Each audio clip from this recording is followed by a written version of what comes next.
রক্তের সম্পর্কের বাইরেও একটি সম্পর্ক হয়। আজকে সেই সম্পর্কের জোরেই আমরা সবাই এই গাড়িতে যারা আছি, আমাদের এক বন্ধুর জানাজার নামাজ শেষ করে তার লাশ নিয়ে তার দেশের বাড়ি যাচ্ছি।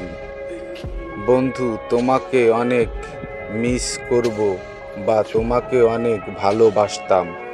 হয়তো আমরা সেটা তোমাকে বোঝাতে পারিনি বা তুমি বোঝনি।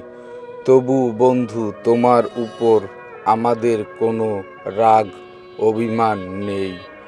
তুমি যেখানেই থাকো আর যেভাবেই থাকো, দোয়া করি তুমি ভালো থাকো। আল্লাহ তাআলা তোমাকে ভালো রাখবেন। আমরা সবাই তোমাকে অনেক মিস করব।